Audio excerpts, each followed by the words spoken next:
I think, in the uncertain macro, what we're seeing is that there is a continued demand for mission critical infrastructure software, and so companies are continuing to invest because supply chains continue to remain inherently analog, and so the biggest challenge is getting that data and being able to capture that data, and so you need mission critical infrastructure for that. And the second thing we see is that the business model that we have is proving its resilience. So, we are growing our ARR, recurring revenue, by 12%, and that's the entire transformation that we've been on shifting from perpetual, the old model, to subscription and SaaS. So this model is resilient. We have the pricing power because of mission critical infrastructure, and the demand, in spite of the uncertain macro, continues. I would say more for the must-have and critical software.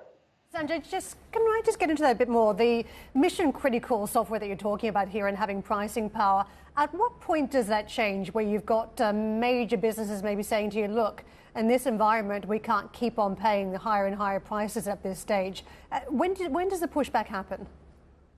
Well, look, Karen, most businesses are thinking about how can they do more with less. And the way to do that is to think about how you leverage your technology. So the more you can shift to cloud and the more you can capture on that scalability, that agility, that, the ability not to have cost there sitting and not utilized, the better you are. And so therefore your operational efficiency improves. And what we are doing is helping our clients shift to cloud and be able to capture those benefits, be able to integrate across that landscape, move from their current on-prem onto either private cloud or public cloud. And so our hybrid integration, API management, business process technologies are very crucial. Now, the point is, of course, clients are very conscious about price, but two things. One, we've got the price increase baked into the contracts and agreements that we have. And second thing is, when you have very sticky software and it's absolutely crucial for that step to doing more with less, then I think you have a better and more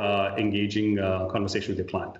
Sanjay, just reading through the report and the language you're using here about having fourth quarter visibility. I mean, it wasn't so long ago where a lot of the C-suite just did not have visibility on the horizon, so many different factors in play. But where are you most concerned about a breakdown in the macroeconomic environment? Which regions, which countries?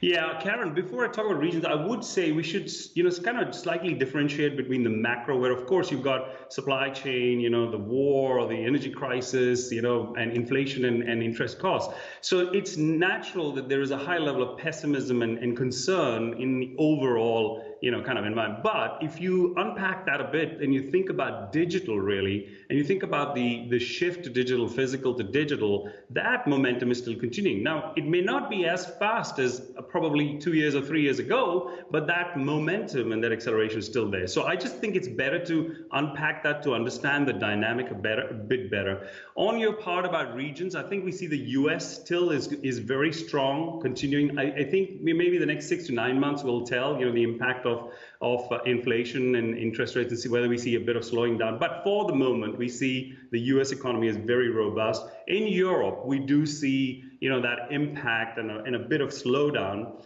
Having said that, we have seen slightly longer decision-making times, but we haven't seen our projects being canceled or totally postponed. So I hope that gives you a flavor. And Asia, I would say, is still, for us, still continuing and quite stable. Hi, I'm Joanna Bersace, and thank you for watching. You can check out more of our videos by clicking on the boxes on the screen.